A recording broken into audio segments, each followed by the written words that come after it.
Bueno, compañeros, entonces, listo, el circuito magnético que tenemos acá, vamos a iniciar por leer el enunciado. Nos dice: el núcleo magnético mostrado en la figura tiene una sección transversal uniforme. Nos dicen que toda la sección transversal es de 100 centímetros cuadrados. Esos 100 centímetros cuadrados están simbolizados acá con una S.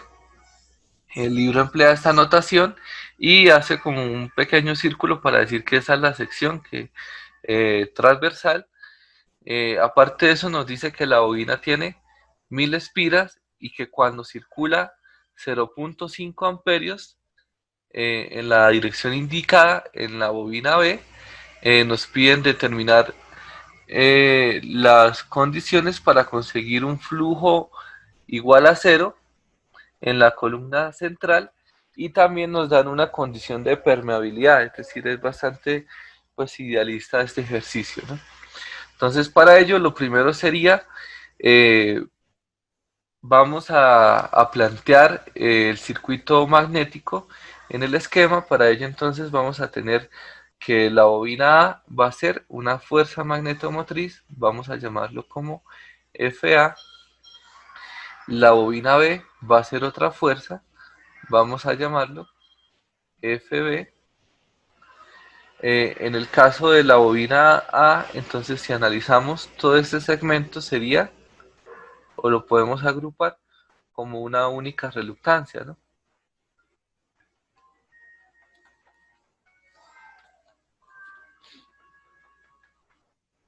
Entonces esto sería una reluctancia, voy a llamarlo R1, que se va a conectar. Y entonces en el caso de la bobina B, todo este segmento va a ser otra reluctancia, vamos a llamarlo R3. Y todo el material ferromagnético de la parte derecha, pues también lo podemos agrupar como una única reluctancia que voy a llamar R2.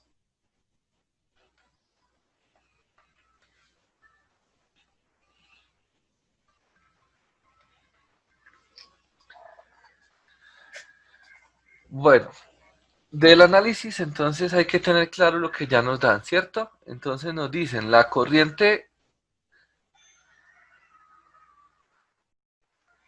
la bobina A tiene 1000 espiras y la corriente es de 0.5 amperios, es decir que la corriente A ya es un valor conocido que es de 0.5 amperios. ¿De qué nos ayuda a conocer la corriente A?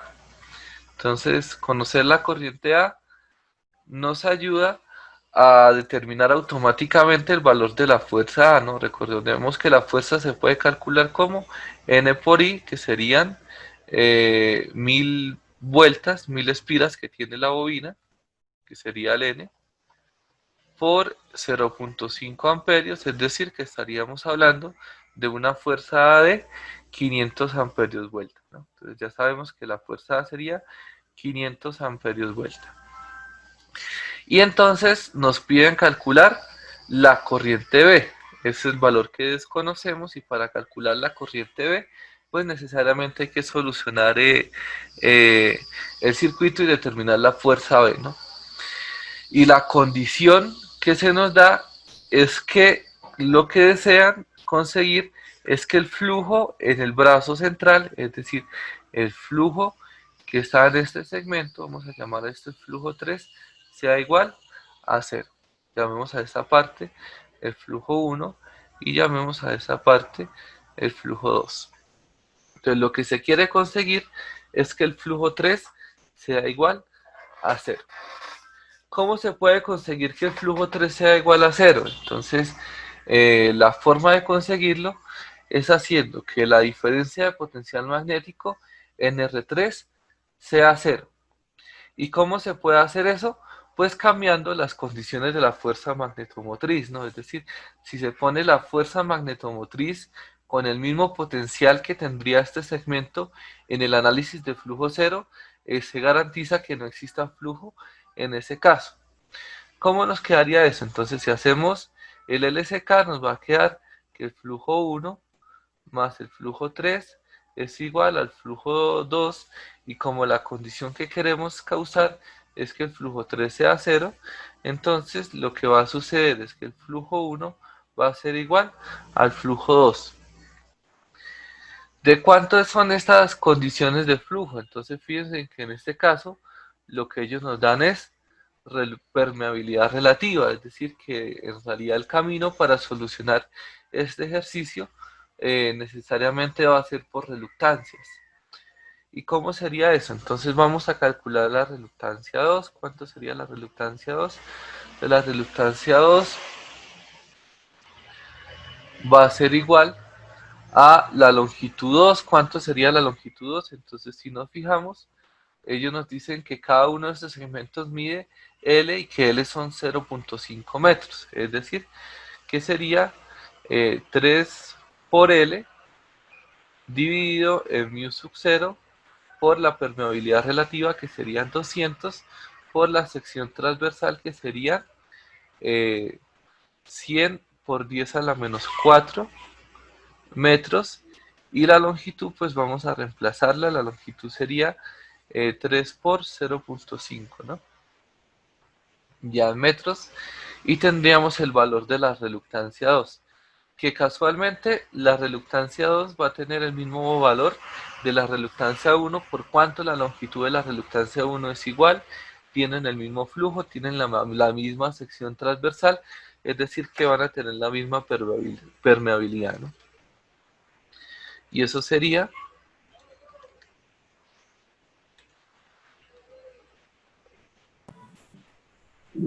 596.831,036. exacto, 596.831,04 henries a la menos 1. Listo, si tenemos reluctancia y tenemos fuerza magnetomotriz, que podemos determinar flujo, ¿cierto? O inclusive se puede directamente determinar el potencial que va a tener este segmento. ¿Por qué? Entonces podemos hacer un divisor de potencial magnético, un divisor de voltaje que utilizaban en otras asignaturas, ¿no? Como R2 y R1 son iguales, ¿cuánto va a ser el potencial de R2? Si lo quieren hacer, lo pueden hacer, pero yo ya sé que es 250 amperios vuelta. ¿Por qué? Porque les va a quedar que el potencial de R2 va a ser igual a 500 por R2 dividido en R1 más R2, ¿no? Y eso les va a dar 250 y 250 porque las reluctancias son iguales, ¿no? Y entonces, si conocemos el potencial de R2 y tomamos esto como referencia, entonces sabríamos que el potencial en este punto serían 250 amperios vuelta, es decir, que para que el flujo 3 sea 0, el valor de el potencial magnético de la fuerza magnetomotriz debe igualarse al valor en este punto, porque al final lo que queremos es que la diferencia de potencial magnético en R3 sea igual a 0, ¿no? Entonces, ¿cómo conseguimos eso? Pues igualando los dos potenciales. Sabemos que en un segmento tenemos 250, el potencial en este punto debería ser igual, es decir, debería ser 250 para que esa diferencia de potencial sea 0. Entonces automáticamente sabemos el valor de la fuerza en B. La fuerza en B vale 250 amperios vuelta. Y como conocemos el número de vueltas, automáticamente vamos a conocer la corriente. La corriente B sería 250 dividido en 200. Y eso nos va a dar que la corriente B sería de 1.25 amperios.